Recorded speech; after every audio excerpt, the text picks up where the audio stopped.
கிறிஸ்துக்குள் பிரியமான அன்பு சகோதர சகோதரிகளே, இந்த அருமையான நாளை காணும்படியாய் செய்த பிதாவாகிய தேவனுக்கு இயேசு கிறிஸ்துவின் மூலம் நன்றிகளை ஏறெடுப்போம். இந்த நாளிலும்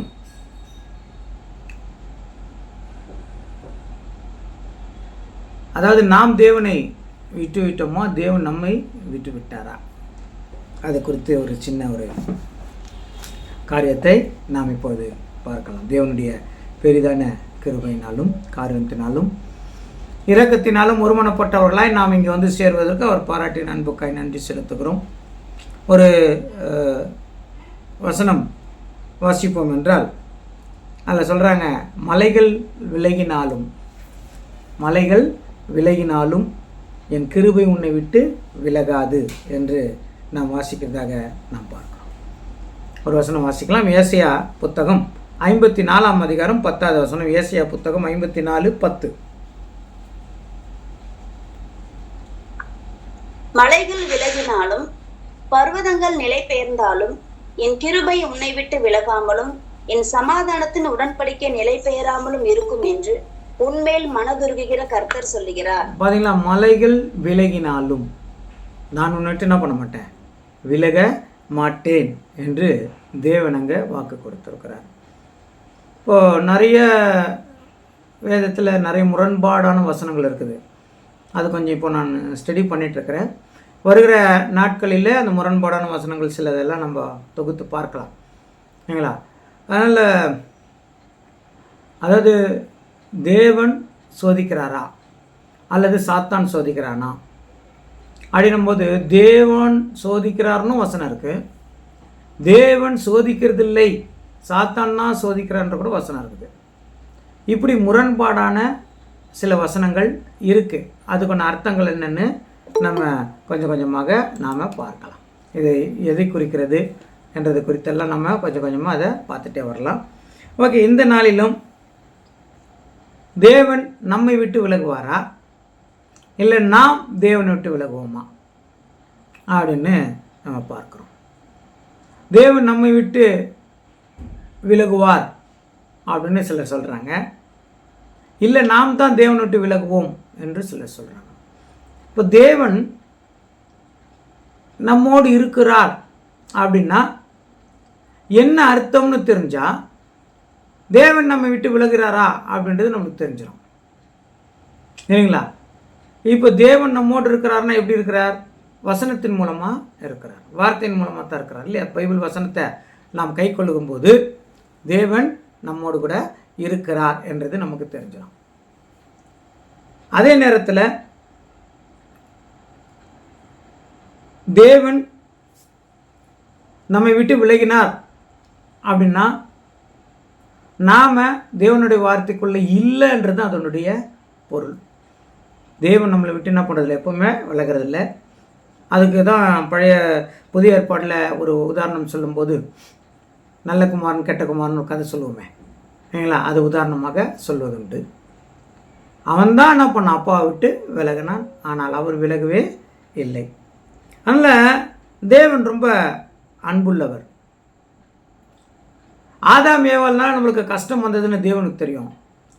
அந்த கஷ்டத்திலிருந்தெல்லாம் நம்மை நீக்க வேண்டும், நம்மை காக்க வேண்டும், நமக்கு பலன் அளிக்க வேண்டும், நமக்கு மகிழ்ச்சி தர வேண்டும் என்று தேவன் விரும்புகிறார். அதே நேரத்தில் மனதார யார் தேவனை நேசிக்கிறார்களோ அங்கே தேவன் இருக்கிறார் அப்படின்னு பார்க்கணும். அவர் தேடி வந்து நம்மை மீட்டிருக்கிறார். தேடி வந்து தான் நம்மளை என்ன பண்ணிக்கிறார், நாம இல்லை, அவர் தான் நம்மை மீட்டிருக்கிறார். நம் பாவங்களை மன்னித்திருக்கிறார். நமக்கு நிறைய வேலைகள் தேவனுக்கு, அதாவது ஊழியம்னு நம்ம சொல்கிறோம், ஊழியம் கொடுத்து என்ன பண்ணிருக்காருங்க, நம்மளை ஆசீர்வதித்திருக்கிறார். தேவன் சொல்கிறாருங்க, உபாகமம் 31ஆம் அதிகாரம் 6வது வசனம், உபாகமம் 31:6.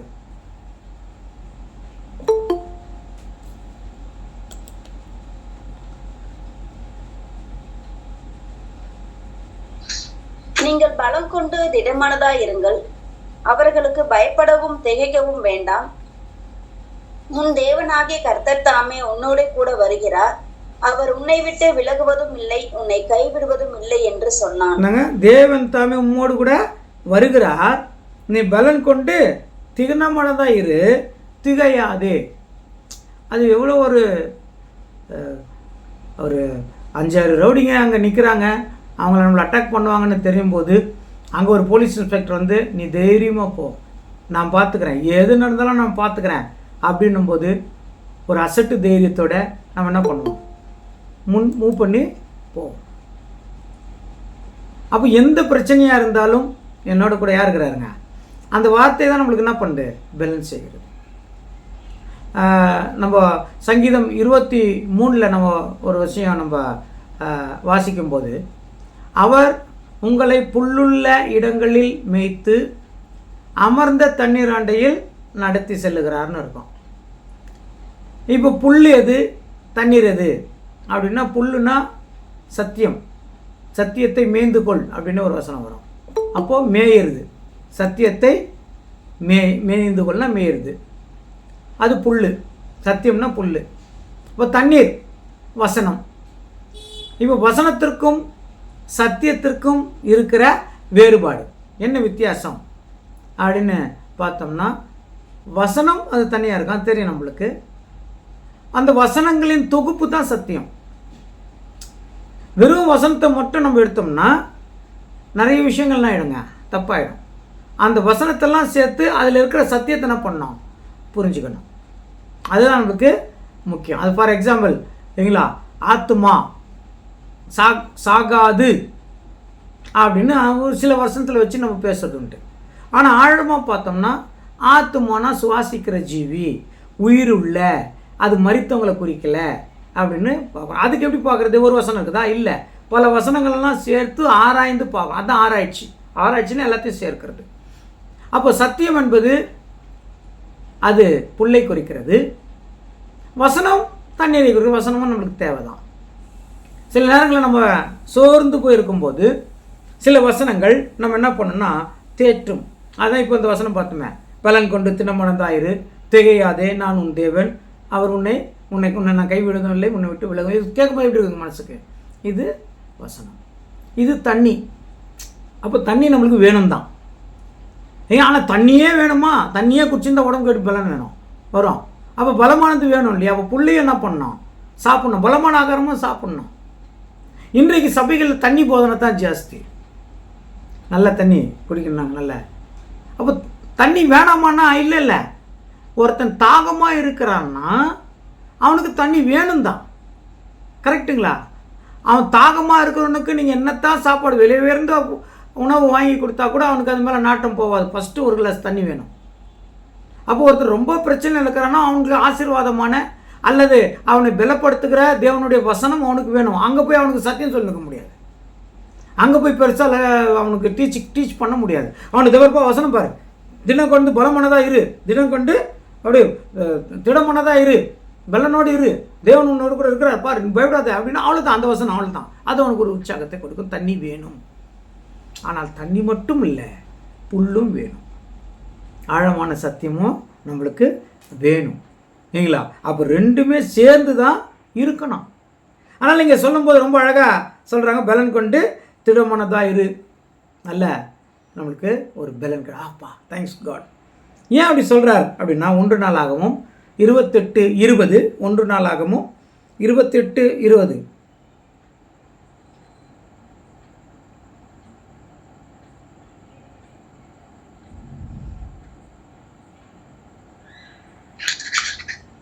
தாவீது தன் குமாரனாகிய சாலமோனை நோக்கி, நீ பலம் கொண்டு தைரியமா இருந்து இதை நடப்பி, நீ பயப்படாமலும் கலங்காமலும் இரு.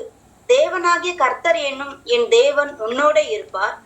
கர்த்தருடைய ஆலயத்தை கட்டுகிறதற்கு அடுத்த சகல கிரியைகளையும் நீ முடித்து தீரும் மட்டும் அவர் உன்னை விட்டு விலகவும் மாட்டார், உன்னை கைவிடவும் மாட்டார். ரெண்டாவது சொல்றாங்க, இந்த ஆலயத்தை கட்டி முடிக்கிற வரைக்கும் அவர் உன்னை விட்டு விலகவும் மாட்டார், உன்னை கைவிட மாட்டார்.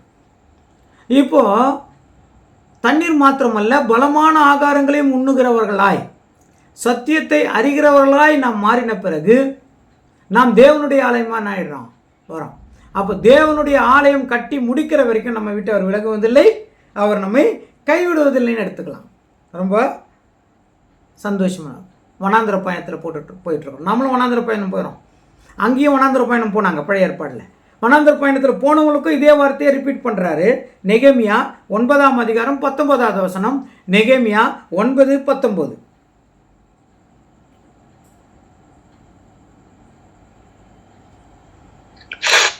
நீர் உம்முடைய மிகுந்த மன உருக்கத்தின்படியே அவர்களை வனாந்தரத்திலே கைவிடவில்லை.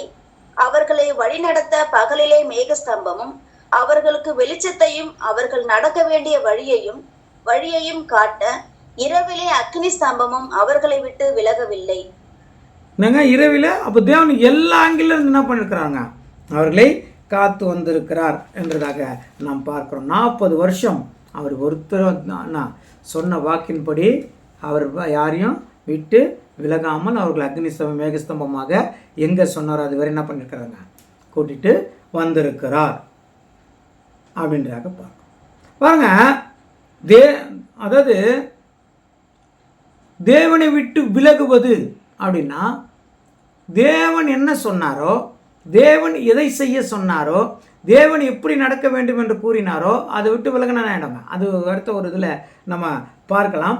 இப்போ பாருங்க, ஆதாம் தேவனை விட்டு விலகினான், விளைவு உலகத்துக்கு என்ன ஆயிடுச்சுங்க, சாப்.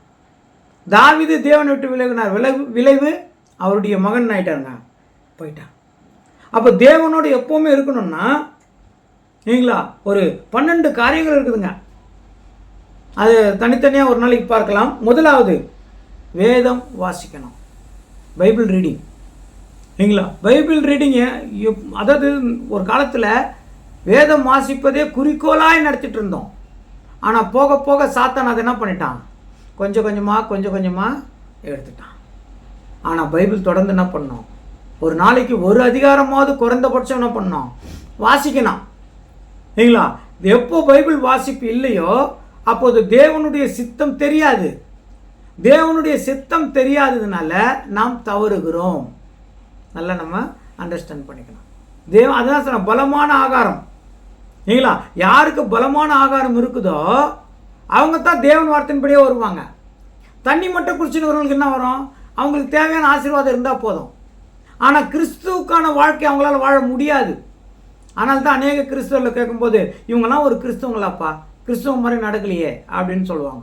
ஏன்னா நம்மளுக்கே சில நேரங்களில் தெரியும் நாமளே கிறிஸ்துவர் மாதிரி என்ன பண்ணுறதில்ல, நடக்கிறதில்ல. ஏன் அப்படின்னா தண்ணி மட்டும் குடிக்கிறோம், ஆசீர்வாதத்தை மட்டும் எடுத்துக்க பார்க்குறோம். சத்தியத்துக்காக நடக்கணும், சத்தியத்துக்கு நடக்கணும் என்றால் தேவனோடு இருக்கணும். தேவனோடு இருக்கணும்னா முதலாவது வேத வசனம் இருக்கணும், அடுத்தது ஜபம் இருக்கணும். இன்னைக்கு நிறைய இடங்களில் ஜபம் போயிடுச்சு. இல்லைங்களா, நிறைய வீடுகளில் ஜபம் போயிடுச்சு. ஜபம் இல்லைன்னா சாத்தான் என்ன பண்ணுருவான், வந்துடுவான். இப்போது நல்லா போயிட்டுருக்கோம். ஆனால் ஒரு காலம் வரும்போது அது ரொம்ப பெரிய கஷ்டத்தை உருவாக்கிடும். ஏன்னா தேவன் விட்டு நம்ம என்ன ஆகிடுறோம், போயிடுறோம். அப்புறம் இச்சை அடக்கம். இன்றைக்கி இச்சை அடக்கம் இல்லாமல் என்ன ஆயிடுச்சுங்க, போயிடுச்சு. எல்லாத்துக்கும் ஆசை. இப்போ ஒரு பழமொழி சொல்லுவாங்க, மாவுக்கும் ஆசை, பணியாரத்துக்கும் ஆசை, கூழுக்கும் ஆசை, மீசைக்கும் ஆசை. இல்லை, மீசையில் கூழ் படக்கூடாது, மீசை வேணும். ஆனால் கூழ் குடிக்கணும். கூழ் குடித்தா கட்டாயம் மீசையில் என்ன பண்ணணும், ஒடுமா. இங்கே நம்ம ஊரில் கூழ் அவ்வளோ இல்லை, கூழ் இருக்கிறவங்க குடிக்கிறவங்க சொல்கிறது உண்டு. அப்படியே ஆயிடுச்சு இன்னைக்கு. ஆசை. அந்த ஆசைனால தேவனுடைய வசனம் போதும். இப்போ இயேசு கிறிஸ்து சொல்கிறாரு இல்லைங்களா, தகப்பனையாவது தாயாவது மனைவியாவது பிள்ளைகளையாவது ஏன் வீட்டையாவது விட்டவனுக்கு 100 எத்தனையா தர, வீட்டையாவது விட்டுட்டு என்னை பின்பற்ற கடவுள் சொன்னாரா. ஆனால் இன்றைக்கி அந்த வசனம் வசனம் என்ன போல, அந்த சத்தியம் போல. வீட்டையாவது விழணும்னு போனால் அது எவ்வளோ விஷயங்களை கற்றுக்கினா தான் விடுற அளவுக்கு மனசு தேரும் இல்லையா. போல தண்ணியாக இருந்தது, தண்ணி குடிச்சிட்டு வந்துட்டோம். ஆனால் இப்போ இயேசு கிறிஸ்துக்கிட்டே போய் எனக்கு வீடு கொடுங்கன்னு கேட்டுன்னு வரோம். அவர் வீட்டை விட்டணுன்ற, புரிஞ்சிச்சிங்களா. அதனால் இச்சை, மனத்தாழ்மை. ரொம்ப மனத்தாழ்மை. இயேசு கிறிஸ்து பெரிய லெவலில் இருந்தார். ஆனால் யார் கால் கழுவணும், காலில் யார் கழுவணும்னு சொல்லும்போது நான் உங்கள் காலை கழுவுறேன், நான் என்னன்னு சொல்கிறீங்க இல்லையா, எவ்வளோ போதகர்னு சொல்கிறீங்க இல்லையா, ஆனால் நான் உனக்கு கழுவுறேன், நீ அந்த மாதிரி இன்னொருத்தன் கழுவு, காமிட்டுறோம் பாருன்னார். அந்த மாதிரியான மனத்தாழ்மை. வேலை ஸ்தலங்களில் ஒரு மேனேஜராக இருக்கிறாருன்னு வச்சுக்கோங்களேன், ஒருத்தனுக்கு வேலை சொல்கிறோம், அவன் செய்யலைன்னா நம்ம போய் வேலை செஞ்சோம்னா அவனுக்கு சௌகரியம் இல்லையா அவனே நினச்சிக்குவான் நான் செயலில் விட அவர் செஞ்சுக்குவார், நான் வேலையில் பாட்டுன்னு போயிடுவான். அங்கே நம்மளுக்கு என்ன வேலையில் என்ன அதிகாரியாக நியமிச்சிருக்கிறாங்களோ அந்த அதிகாரத்திற்கு அவர்களை உட்படுத்தணும், அவங்கள வேலை செய்ய வைக்கணும். வேணா ஒரு வாட்டி செய்யலாம், நம்மளே செஞ்சுருந்தோம்னா அவள் தான் வேஸ்ட்டு. அவங்களுக்கு எடுத்து காட்டுறதுக்காக இருக்கலாம். அப்படிப்பட்ட தாழ்மை, கொடுக்குற மனசு வரணும் இல்லைங்களா? கொடுங்கள் அப்பொழுது உங்களுக்கு கொடுக்கப்படும். முதல்ல கொடுத்தது யாருங்க? ஆபேல். அந்த காணிக்கை ஆபேலையும் அவன் காணிக்கை என்ன பண்ணாருங்க? தேவன் அங்கீகரித்தார். அப்போ கொடுக்கறதுல ரொம்ப தேவனுக்கு விருப்பம். நற்கிரியைகள் செய்யணும். இதெல்லாம் எங்கங்க? வேதம் வாசித்து ஜெபம் ஒன்று ஸ்டெப்பாக பாருங்கள், நற்கிரியைகள் வரும். அந்த நற்கிரியைகள் வந்துச்சுன்னா சாக்ரிஃபைஸ் வந்துடும், ஜீவ பலியாக ஒப்பு கொடுக்குறது வந்துடும். அப்போ ஜீவ பலியாக ஒப்பு கொடுத்துட்டா விட்டு கொடுத்தல் வந்துடும், மன்னிக்கும் தன்மை வந்துடும், ஏற்றுக்கொள்ளும் தன்மை வந்துடும், பொறுத்து கொள்ளும் தன்மை வந்துடும், சகித்து கொள்ளும் தன்மை வந்துடும். இவை எல்லாவற்றுக்கும் மேலாக தேவ சித்தம் செய்யணும்னு வந்துடும். இது எங்கே இல்லையோ அங்கே சமாதானம் இல்லை. இந்த 12 காரியங்கள் இன்னொரு தேவனுக்கு சித்தமானால் நம்ம ஒன்று அது பார்க்கலாம், ஒன்று பார்க்கலாம். அவ்வளோ ஒன்று 2 ஹவர் 3 ஹவர் நம்ம பண்ணலாம். ஒரு வேதத்தில் அவ்வளோ காரியங்கள் போட்டுருக்குறாங்க. தேவன் இந்த 12 காரியம் எங்கே இல்லையோ அங்கே ஒன்றும் இல்லைன்னா கூட சரி சமாதானம் இருக்காது இல்லைங்களா? அதனால் பார்க்கும்போது யாக்கோபில் சொல்லும்போது அவனவன் சுய இச்சையினால் சிக்குண்டு பிடிபடுகிறானே சொல்கிறாங்க. யாக்கோபு 1:14.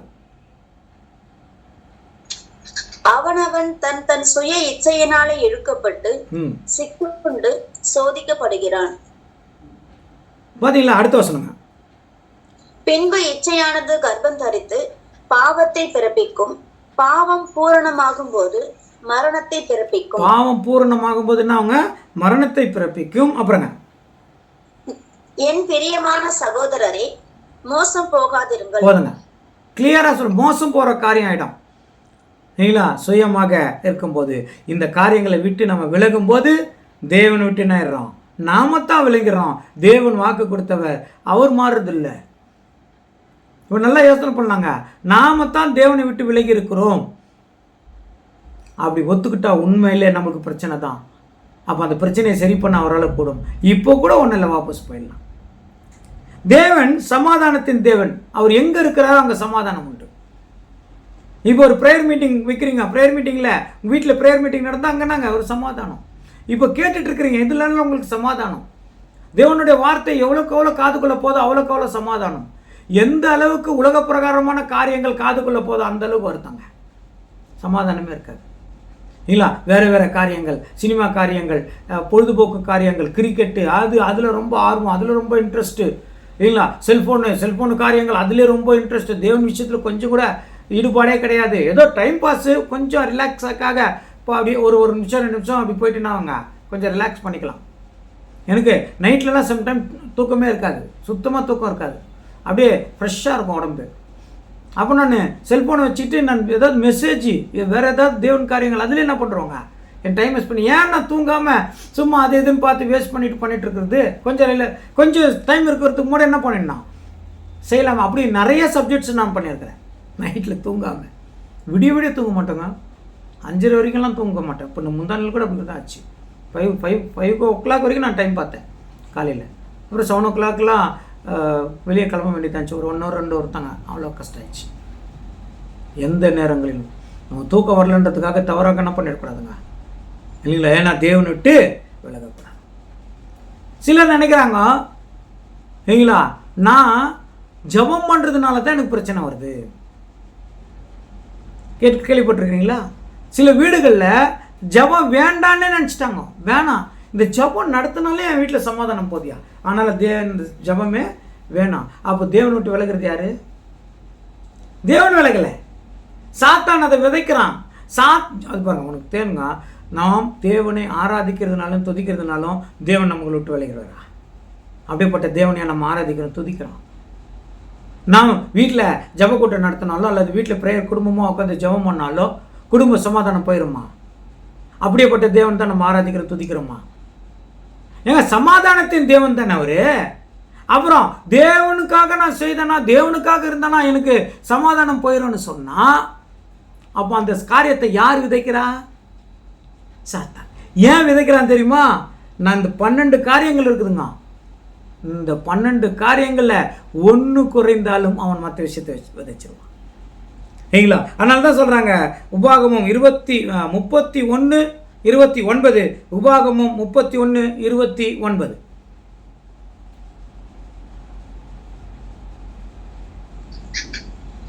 என் மரணத்திற்கு பின்பு நீங்கள் நிச்சயமாய் வாசிங்க. என் மரணத்திற்கு பின்பு நீங்கள் நிச்சயமாய் உங்களை கெடுத்து நான் உங்களுக்கு கட்டளையிட்ட வழியை விட்டு விலகுவீர்கள். ஆகையால் கடைசி நாட்களில் தீங்கு உங்களுக்கு நேரிடும்.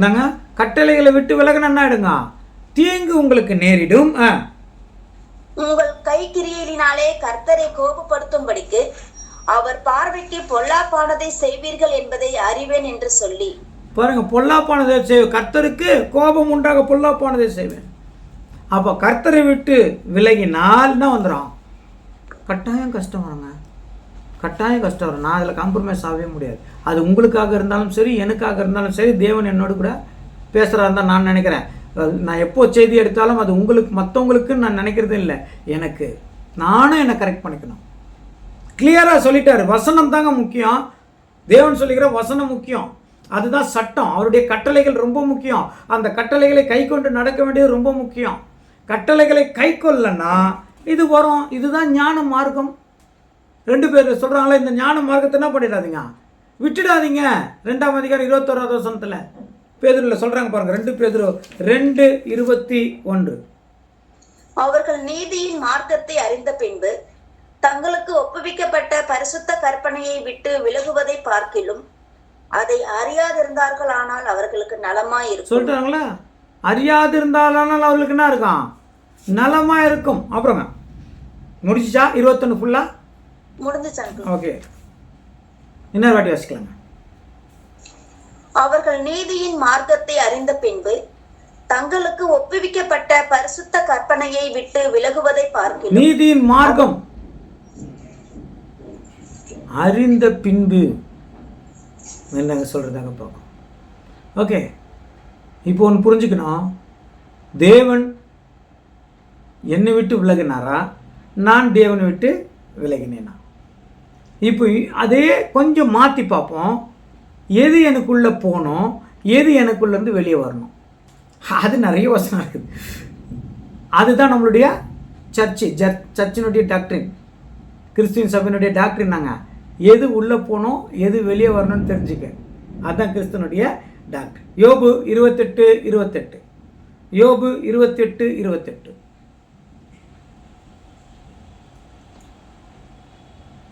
வேகமாக வச்சிருங்க.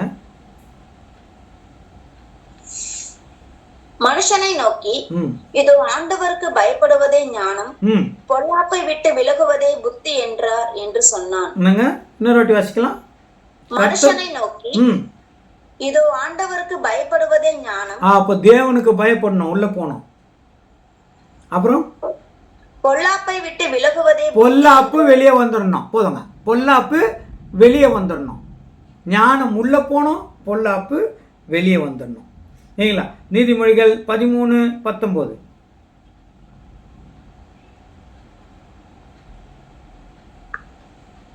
வாஞ்சை நிறைவேறுவது ஆத்துமாவுக்கு இனிது, தீமையை விட்டு விலகுவது மூடருக்கு அருவருப்பு. தீமையை விட்டு விலகணும், வெளியே வந்துடணும். தீமை வேண்டாம். சரிங்களா? தூக்கி போட்டுடணும். உள்ளே எது வரணும்? வாஞ்சை. அது சங்கீதம் 119:40. அந்த வாஞ்சை வேணும். சங்கீதம் 119:40.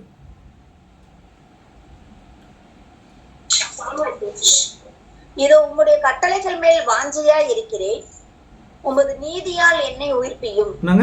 அவருடைய கட்டளை மேல வாஞ்சை. அப்போ வாஞ்சை உள்ள போனோம், தீமை என்ன பண்ணோம்? வெளியில வரணும். அதே நீதிமொழிகள் 16:17.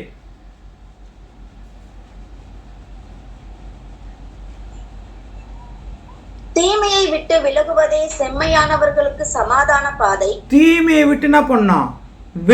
விலகணும். அப்புறங்க தன் நடையை கவனித்திருக்கிறவன் தன் ஆத்துமாவை, தன் நடையை, என்னங்க? நடவடிக்கை. அவங்க நடவடிக்கை அவங்கவுங்க என்ன பண்ணணும்? பார்த்துக்கணும்.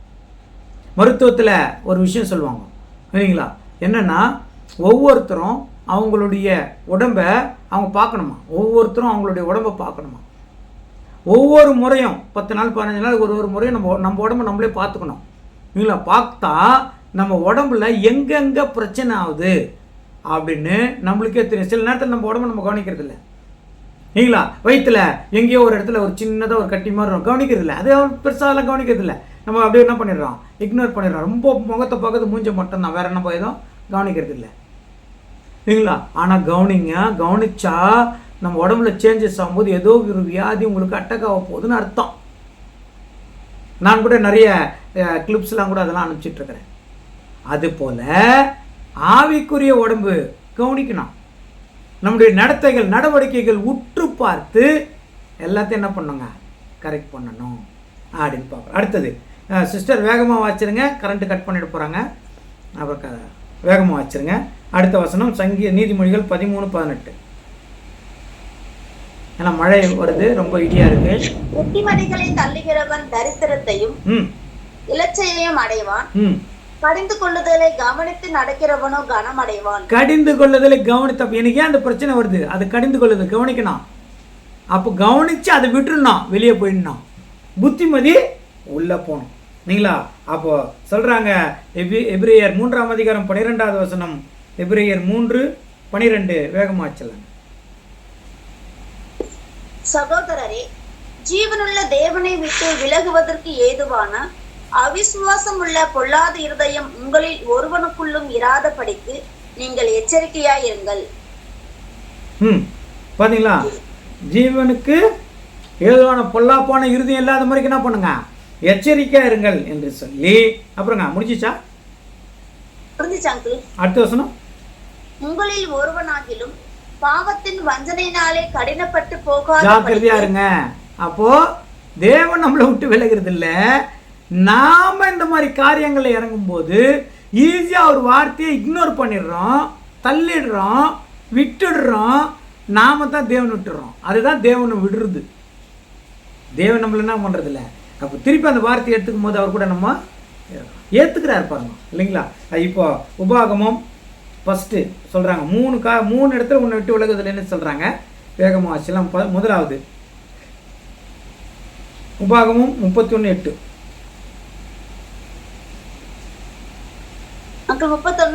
8 உபாகமும். கர்த்தர் தாமே உனக்கு முன்பாக போகிறவர், அவர் உன்னோட இருப்பார். அவர் உன்னை விட்டு விலகுவதும் இல்லை, உன்னை கைவிடுவதும் இல்லை. நீ பயப்படவும் கலங்கவும் வேண்டாம் என்றான். இந்த பயப்படவும் கலங்கவும் வேண்டாம் அதை மேல போடுங்க. பயப்படவும் கலங்க வேண்டாம், ஒரு பயம், ஏதோ ஒரு காரியம். ஏன்னா நம்ம தேவனோட இருக்கிறதுனால நம்மளுக்கு எல்லாம் அப்படியே நன்மையாவே போயிடும்லாம் கிடையாது, நிறைய பிரச்சனைகள் வரும். ஆனால் அதுலேருந்துலாம் தேவன் விடுவிப்பார். அதை தான் விடுவிப்பார் என்ற உனக்கு பிரச்சனை வரும், மனுஷன்னா பிரச்சனை உண்டு, அதை விடுவிப்பார் அப்படின்னு சொல்கிறா இல்லைங்களா. அதை சொல்லும்போது தேவன் உனக்கு முன்பாக போகிறார். ஏன் முன்னாடி போகிறாரு? அப்போ தான் உனக்கு தோணும், எனக்கு முன்னாடி ஒருத்தர் போயின்னு இருக்கிறாரு, அவர் என் வல்லவர், நல்லவர், பரிசுத்தர், என்னோடு கூட இருக்கிறவர், அவர் போகிறாரு, எனக்கு பயம் இல்லைன்னு தோணுன்றதுக்காக உனக்கு முன்னாடி போகிறாரு. மேய்ப்பனுக்கு முன்னாடி போகிற, அதாவது ஆற்றுக்கு முன்னாடி போகிற மேய்ப்பன், ஆடு அவரை ஃபாலோ பண்ணணும். அதான் சொல்கிறாங்க, தேவன் முன்னாடி போகிறாரு சரிங்களா. அவரை நீ என்ன பண்ண, பின்தொடர்ன்றாரு. அவரை ஃபாலோ பண்ண என்ன, அப்படியே பின்னாடி போடுறேன். சிம்பிளுங்க. நான் பல வருடங்களாக இதை திருப்பி சொல்கிறேன். பைபிளில் இருக்கிற வார்த்தையை கை கொள்ளுங்க. அதுதான் தேவனோட இருக்கிறார், அதுதான் அவரை ஃபாலோ பண்ணுறது, அதுதான் நாம் அவரை அன்பு செய்கிறது. அவருடைய வார்த்தைக்கு கீழ்ப்படிஞ்சு அதை கை கொண்டு நடக்கிறோம் பாருங்க, அதுதான் எல்லாம். சும்மா வெறுமனெல்லாம் நம்ம மனசில் கற்பனை இல்லைன்னா அவர் கூட சேர்ந்துக்கிறோம், அதெல்லாம் கிடையாது. அவர் வார்த்தையை கை கொள்வது தான், அவர் சொன்னதுக்கு கீழ்ப்படுது. அதான் வார்த்தை. அந்த வார்த்தை அப்படின்னு சொல்றதாக பார்க்கிறோம். அந்த வார்த்தைக்கு ரொம்ப அர்த்தம் கூட இருக்குது. அப்போ அவரை நம்ம என்ன பண்ணுவோம், நாம் அவரை பார்ப்போம். அவர் என்னோடு இருக்கிறார் என்ன பண்ண முடியும், உணர முடியும் சரிங்களா. அப்போதான் அவர் என்ன பண்ண முடியும், ஃபாலோ பண்ண முடியும். 2வது யோசுவா 1:5 வாசிக்கிறாங்க. நீ உயிரோடு இருக்கும் நாளெல்லாம் ஒருவனும் உனக்கு முன்பாக எதிர்த்து நிற்பதில்லை. நான் மோசையோடு இருந்தது போல உன்னோடும் இருப்பேன். நான் உன்னை விட்டு விலகுவதும் இல்லை, உன்னை கைவிடுவதும் இல்லை. பாருங்க, ஒரு விஷயம் புரிஞ்சுக்கணும். நீ அவரை பார்த்தால் ஒரு காரியம் புரியுது. அவர் என்னை விட்டு விலகிறது இல்லை. பார்க்கணும் எப்படி பார்ப்பேன்? அதுவும் அதே தாங்க. தேவனுடைய வார்த்தைகளை சரியாக எது செய்யணும்னு எதை சொல்கிறாரோ அதை கை கொண்டு நடக்கிறவர்களும் அவர் பார்ப்பார்கள், முகமுகமாய் பார்ப்பார்கள். சும்மா ஏதோ கனவு விஷுவலில் பார்க்குற மாதிரி அப்படி இப்படின்றதுலாம் கிடையாதுங்க. வார்த்தையை கை கொண்டு நடந்தால் நம்ம வாழ்க்கையில் நடக்கிற காரியங்களை எடுத்து அவர் உணர முடியும். மாம்சமாக அப்படி கண்ணில் அவர் பார்க்குறது இல்லை, உணர முடியும், அதை அறிந்து கொள்ள முடியும். காற்றை போல அதெல்லாம் சொல்கிறாருங்க. உயிரோடு இருக்கும் நாளெல்லாம் உனக்கு ஒரு பிரச்சனை இல்லையா? ஒரு பிரச்சனை என்ன? பிரச்சனையே வராதில்லை. அதுலேருந்துலாம் அவர் விடுவித்து கொண்டு போயிட்டே இருப்பார். ஒரு பிரச்சனை வருது, ஓகே நல்லது, தேவன் என்ன விடுவிப்பார். இன்னொரு பிரச்சனை வருது, தேவன் என்ன பண்ணுவார்? விடுவிப்பார். நல்லது. அடுத்த வசனம் கூட இருக்கு பாருங்க, எபிரேயர் 13:5. எபிரேயர் 13:5. நீங்கள் பண ஆசை இல்லாதவர்களாய் நடந்து உங்களுக்கு இருக்கிறவைகள் போதும் என்று எண்ணுங்கள். நான் உன்னை விட்டு விலகுவதும் இல்லை, உன்னை கைவிடுவதும் இல்லை என்று அவர் சொல்லி இருக்கிறாரே. கிளியரா சொல்றாங்க, நீங்கள் பண ஆசை இல்லாதவர்களா இருந்து. ஃபர்ஸ்ட்ல இருந்து அங்க சொல்லும் போது அவர் உனக்கு முன்னாடி போறான்னு ஞாபகம் வச்சுக்கா. ரெண்டாவது சொல்றாரு உயிரோடு இருக்கிற நாளெல்லாம் அவர் உன்னிட்டு விலகிறது இல்லை, ஞாபகம் வச்சுக்கா. மூணாவது சொல்றாரு உனக்கு இருக்கிறத போதும்னு நினைச்சுக்கோ, அவர் உன்னை விட்டு விலகிறது இல்லை. இந்த உலகத்தை தேடாத, உனக்கு இருக்கிறது இப்போ என்ன கொடுக்குறோ அது போதும்னு நினச்சிக்கோ. உனக்கு என்ன தேவையோ அவர் சம்பூர்ணமாக கொடுக்குற தேவன். இப்போ யோசிப்போம், தேவனை விட்டு விலகுன்றது யாரு இல்லைங்களா? நான் என்னை விட்டு தேவன் விலகிட்டாரா, இல்லை தேவன் விட்டு நான் விலகி இருக்கிறேனா? பாருங்க, எந்த வீட்டில் தேவன் இருக்கிறாரோ, எந்த உள்ளத்தில் தேவன் இருக்கிறாரோ அங்கே சோதனை ஜெயிக்கப்படும், சமாதானம் நிலைநிறுத்தப்படும். ஞாபகம் வச்சுக்கோங்க. அப்போ எந்த வீட்டில் எந்த உள்ளத்தில் தேவன் இல்லையோ, வசனம் இல்லையோ, கட்டளைகள் இல்லையோ, கை கொள்ள முடியலையோ, உதாசீனம் செய்கிறோமோ, வசனத்தை ஏற்றுக்கொள்ளாமல் இருக்கிறோமோ, அங்க பிரச்சனை உண்டு. அவன் தேவனை விட்டு விலகிட்டான். தேவன் சொன்னார் இந்த பழத்தை சாப்பிடாத. வார்த்தை, தேவனுடைய வார்த்தை, தேவனுடைய கட்டளை கீழ்ப்படியாமல் போனா அவனுக்கு முள்ளு ரெடியா காத்துட்டு இருந்தது, துக்கம் ரெடியா காத்துட்டு இருந்தது, வேதனை ரெடியா காத்துட்டு இருந்தது, பிரச்சனை ரெடியா காத்துட்டு இருந்தது. ஏதேன் தோட்டத்திலிருந்தே வெளியே போயிட்டான். கிறிஸ்துவுக்குள் பிரியமானவர்களே, நாம் இப்போ யோசிப்போம், நான் தேவனுக்குள்ள இருக்கிறேனா இல்லையா? அவருடைய வார்த்தையின்படி நான் நடக்கிறேனா இல்லையா? நல்லா புரிஞ்சுக்கங்க, திருப்பி திருப்பி சொல்றேன். நீங்கள் ஒவ்வொருவரும் அவருடைய வார்த்தையின்படி கீழ்ப்படிந்து நடக்க வேண்டும் என்றுதான் தேவன் சொல்லுகிறார். இந்த வார்த்தையை கொண்டு இன்னொருத்தருக்கு பிக் பண்ணி அவர் அப்படி நடக்கிறாரா, இவர் இப்படி செய்கிறாரா அப்படின்னு விதண்டாவாதம் செய்யறதுக்கு இல்லை. விதண்டாவாதம் செய்கிறவர்கள் எல்லாம் தேவனுடைய கோபத்துக்கு தான் போயிருக்கிறாங்க. நான் என்னுடைய வாழ்க்கையில் நிறைய பார்த்துருக்கிறேன். இருப்பதை விட்டு விட்டு பறப்பதற்கு ஆசைப்படுவது போலது. நியாயப்படுத்தக்கூடாது. நாம் செய்த தவறுகளை தேவனுக்கு முன்பாக நிர்வாணமாக இருக்கிறது, அதை நியாயப்படுத்தக்கூடாது. சகோதர சகோதரி, அப்படியே சரண்டர் ஆகணும். அதுதான் தேவன் விரும்புகிறார். பசமா தேவனை விட்டு நான் விலகிட்டேனா, தேவன் என்னை விட்டு விலகிட்டார். நீதிமொழிகள் 3ஆம் அதிகாரம் 3வது வசனம்.